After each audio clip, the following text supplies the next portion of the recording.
ভালোবাসা রান্না নিয়ে চলে আসলাম। রান্না হচ্ছে আর্ট, সেখানে থাকবে ধৈর্য ও ভালোবাসা। তখন আপনি যা রান্না করবেন সেটাই খেতে হবে মজা। রান্না করছি ঘরোয়া উপায়ে, ঘরোয়া মশলা দিয়ে, ঝাল রোস্ট আলু দিয়ে। আশা রাখি ভিডিওটি ভালো লাগবে। আমি এখানে দুটি মুরগির লেগ পিস নিয়েছি ও ছোট ছোট দুটি টুকরো নিয়েছি। এখানে আমি হলুদ, মরিচ, লবণ, জিরা দিয়ে হাত দিয়ে ভালো করে মাখিয়ে নিচ্ছি মাংসটি মাখানো হয়ে গেছে। একটি প্যানে তেল গরম করে আমি লেগ পিসগুলো সুন্দর করে ভেজে নিচ্ছি। এই লেগ পিসটা সুন্দর করে ভাজার কারণে মাংসটা কিন্তু খেতে মজা হয়। আমি যেহেতু এখানে নিয়েছি ফার্মের মুরগিটা যদি সুন্দর করে রান্না করা হয় খেতে কিন্তু ভালো লাগে। আমি লেগ পিসগুলো ভালো করে উল্টিয়ে পাল্টিয়ে ভেজে নিচ্ছি। অন্য সাইডে আমি দুটি আলু কেটে নিয়েছি। এটা আমি হলুদ, মরিচ, লবণ দিয়ে আমি মাখিয়ে রেখে দিলাম। এখন সব লেগ পিসগুলো আমার ভাজা হয়ে গেছে, আমি একটা প্লেটে তুলে নিচ্ছি। দেখতেই পাচ্ছেন কত সুন্দর একটা কালার চলে আসছে।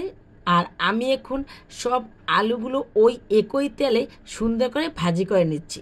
আমার ছেলে মাংসের সাথে আলু খুব পছন্দ করে, আর যখনই আমি মাংস রান্না করি তখন ওর জন্য একটা দুটা আলু দিতেই হবে। আমি একটা প্লেটে হলুদ, মরিচ, লবণ, আদা বাটা, রসুন বাটা, স্বাদ মতন লবণ, জিরা, এলাচ, দারচিনি, তেজপাতা সব একটা প্লেট আমি নিয়ে নিয়েছি।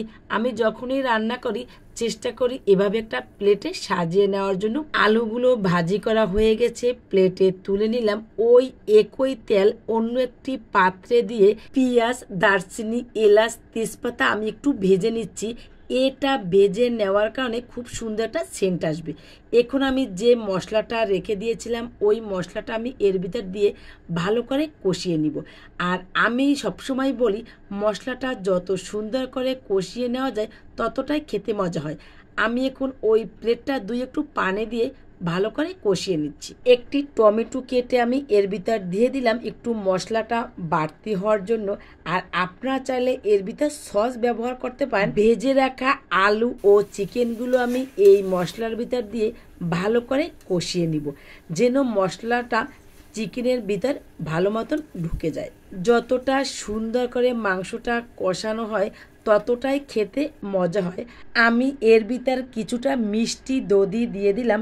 আপনারা চাইলে এখানে টক দই ব্যবহার করতে পারেন, কিন্তু আমার বাসায় মিষ্টি দধি ছিল তাই আমি মিষ্টি দধিটাই দেওয়ার চেষ্টা করেছি। অবশ্য আমি একটু চিনি ব্যবহার করতাম, এখন মিষ্টি দই দেওয়ার কারণে আমার এখানে চিনি ব্যবহার করতে হবে না। আপনারা যখন টক দধি ব্যবহার করবেন তখন অবশ্যই একটু চিনি ব্যবহার করবেন। চিনি ব্যবহার করলে একটু স্বাদ দ্বিগুণ হয়ে যায়।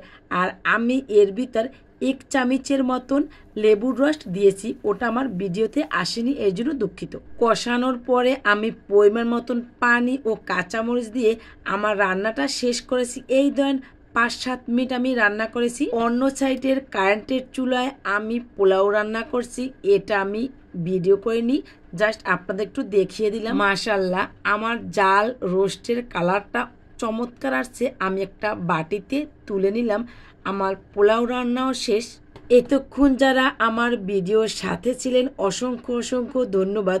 আমার ভিডিওটি যদি কোথাও ভালো লেগে থাকে আপনার বন্ধুদের সাথে শেয়ার করে দিবেন, তারাও যেন ভিডিওটি দেখে একটু হলেও উপকৃত হতে পারে। আর আমার ঝাল রোস্ট রান্নাটা কেমন হয়েছে অবশ্যই আমাকে কমেন্টের মাধ্যমে জানাবেন। আমি এভাবে জাল রোস্টটা করে থাকি, আমার কাছে বেশ ভালো লাগে। সবাইকে জাল রোস্ট ও পোলাও খেতে দিলাম, আমিও সবার সাথে খেতে বসে গেলাম। সবাই ভালো থাকবেন, সুস্থ থাকবেন। আল্লাহ হাফেজ।